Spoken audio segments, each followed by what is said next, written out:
¿Qué hay después de la muerte? ¿Qué es lo que sucede después de morir? ¿Acaso nada más se acaba todo? Y vamos a contradecir un error muy grande que existe de una secta que se llaman los Testigos de Jehová.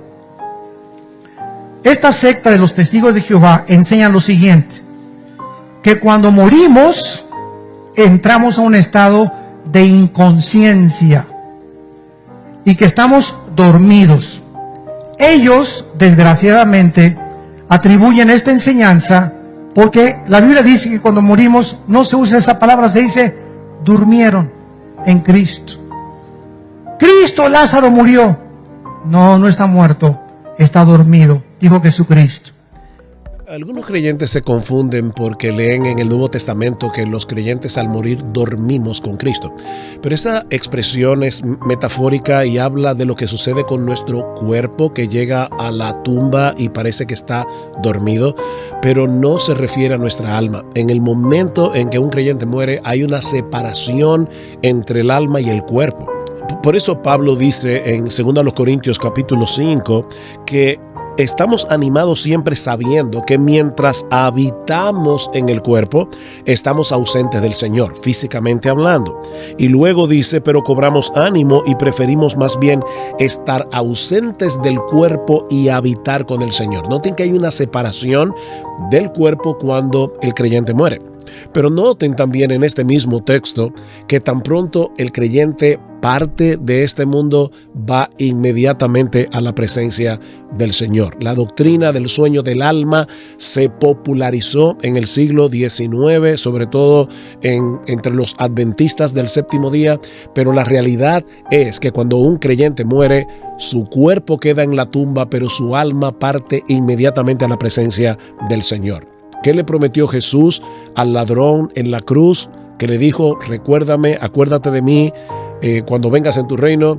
Y Cristo le dijo, de cierto te digo que hoy estarás conmigo en el paraíso.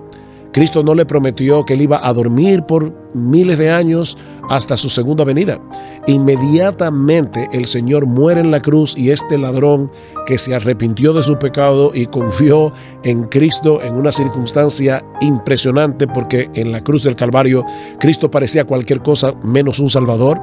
Sin embargo, este hombre confió en él. ¿Y qué le prometió Jesús? Hoy estarás conmigo en el paraíso. Es por eso que el apóstol Pablo en Filipenses capítulo 1 llega a decir que teniendo el juicio delante y no sabiendo si él iba a ser absuelto o si iba a ser condenado, él expresa su deseo, su anhelo y esperanza de que en nada sería avergonzado, dice él, sino que Cristo será exaltado en mi cuerpo, ya sea por vida o por muerte. Pues para mí el vivir es Cristo y el morir es ganancia. ¿Por qué Pablo dice que el morir es ganancia? Bueno, él sigue explicando, pero si el vivir en la carne, esto significa para mí una labor fructífera, entonces no sé cuál escoger, pues de ambos lados me siento apremiado, teniendo el deseo de partir y estar con Cristo, pues eso es mucho mejor. Pablo no esperaba que al morir su alma iba a quedar en un sueño de cientos o miles de años. Él estaba completamente convencido de que desde el momento en que él cerrara sus ojos a esta vida, los abriría en la presencia misma de nuestro Señor. Así que si tú eres creyente, no tengas temor. El día que te toque partir de este mundo, ya Jesucristo lavó tus pecados, ya tú no tienes cuentas pendientes con la justicia de Dios. El Señor entró como precursor en el reino de su Padre para que cuando cada creyente parta, inmediatamente vaya a su bendita presencia. En el mismo instante que cerremos nuestros ojos en este mundo, porque partir es estar con Cristo y eso es muchísimo mejor. La pregunta está justo en este punto. ¿Qué sucede con el alma del hombre al morir? ¿Será que se duerme junto con el cuerpo y nada sabe hasta el día de la resurrección?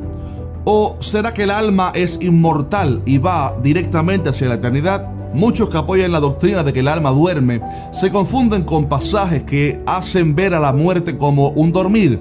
Por ejemplo, 1 de Tesalonicenses 4:13 dice: tampoco queremos, hermanos, que ignoréis acerca de los que duermen, para que no os entristezcáis como los otros que no tienen esperanza. También hay pasajes como el de Hechos 7, donde Esteban murió apedreado y dice la Biblia que entregó el espíritu y durmió. Pero el asunto está en que cuando la Biblia habla sobre la muerte como un dormir, se refiere al cuerpo, no al alma. Y ella llama a la muerte del cristiano un dormir porque tenemos la esperanza de que nuestros cuerpos resucitarán un día. Nuestro cuerpo muere y se hace polvo, pero el alma es inmortal. Ella trasciende a la muerte del cuerpo. Cuando la Biblia dice en Ezequiel que el alma que pecare morirá, hay que leer el contexto para ver que Dios está usando la palabra alma para referirse a la vida del hombre. No está estableciendo una doctrina de que el alma cesa cuando el cuerpo muere. Jesús contó la historia o parábola de rico y Lázaro, demostrando que aunque el cuerpo duerme, el alma no muere, sino que pasa a la eternidad. Jesús dijo: aconteció que murió el mendigo y fue llevado por los ángeles al seno de Abraham. Y murió también el rico y fue sepultado. Y en el Hades alzó sus ojos, estando en tormentos, y vio de lejos a Abraham y a Lázaro en su seno. Algunos pudieran argumentar que el rico y Lázaro no fue una historia real, sino una parábola o ilustración de Jesús. Yo creo realmente que fue una historia, pero aunque hubiera sido una parábola, Jesús siempre usó ejemplos de las cosas reales y conocidas por la gente para dar sus enseñanzas. Sus parábolas siempre estaban basadas en ejemplos o ilustraciones de la vida real. Si Jesús usara como ilustración algo que la gente no conoce o que no es real, entonces ¿qué sentido tiene usar una parábola para dar una enseñanza? Jesús no pudo haberse inventado que hubiera un Hades, un seno de Abraham, o que sus almas hayan ido a la eternidad después de morir. Jesús habló aún de los 5 hermanos que tenía el rico en la tierra, mientras que el alma de ese desafortunado estaba en el Hades. Jesús está usando una historia o un ejemplo de lo que realmente sucedía cuando alguien moría para dar así una enseñanza. Note que en esta parábola o historia, Jesús dice que ambos murieron y fueron sepultados, pero sus almas no murieron ni fueron aniquiladas, sino que fueron a la eternidad. El pecador fue a un lugar de tormento donde había fuego constante, y el justo Lázaro fue a una parte del Seol llamada el paraíso. Note también que cuando Lázaro murió, ángeles vinieron a llevar su alma al seno de Abraham. Estimado amigo, Jesús nos dio aquí una enseñanza sobre lo que realmente sucede en el mundo espiritual. Cuando una persona muere, su cuerpo va al polvo, claro, pero su alma va hacia uno de los dos destinos eternos. Pero el alma o el espíritu, que es, básicamente son usados esas dos palabras, alma o espíritu, de manera intercambiable a lo largo de toda la Biblia. Eso, en el caso del creyente, se ha ido a la presencia de nuestro Dios. El apóstol Pablo escribe a los Corintios en su segunda carta, capítulo 5, y dice lo siguiente a partir del versículo 6. Por tanto, animados siempre y sabiendo que mientras habitamos en el cuerpo estamos ausentes del Señor, porque por fe andamos, no por vista. Pero cobramos ánimo y preferimos más bien estar ausentes del cuerpo y habitar con el Señor. Esa es la idea. Cuando tú estás ausente del cuerpo, ¿qué es lo que está ausente? Tu alma. Tú estás con el Señor de manera instantánea, tan pronto tú mueres. Entonces tenemos que diferenciar eso de qué es lo que se va a levantar con aquello que ya fue y partió y está en la presencia de Dios. En el día final, en el día del juicio, entonces tu alma y tu cuerpo se van a juntar.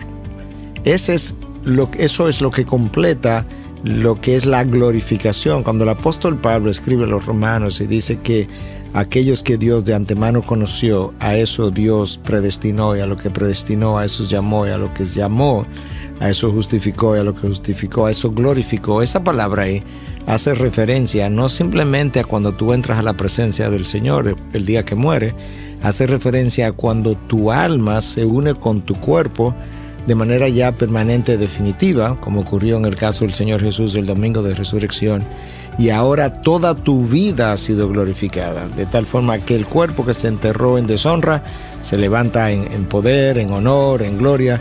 El cuerpo que se enterró de manera humana, terrenal, ahora recibe una glorificación tal que el cuerpo no es divino, pero no es el cuerpo terrenal. Es algo que Dios es como una creación nueva de parte de Dios, un cuerpo que no tendrá limitaciones de espacio, de tiempo, que no envejece, no se enferma, no muere. Esa es la glorificación final.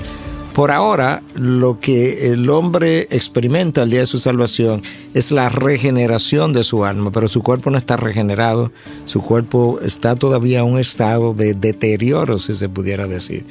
Ese es el cuerpo que se va a levantar. Y es fácil de verlo si tú piensas en la persona de Jesús. Jesús le dice al ladrón en la cruz: hoy mismo estarás conmigo en el paraíso. Y luego tienes que saber que cuando Él se va al paraíso, donde quiera que eso fuera, el cuerpo está en la tumba. Domingo de Resurrección, ese cuerpo se levanta y Jesús, que estaba en el paraíso, el lugar que fuese, se une a su cuerpo y comienza ahora a aparecerse a los discípulos y come con ellos, camina con ellos. Esa es la idea de que los muertos en Cristo se levantarán en el día del juicio.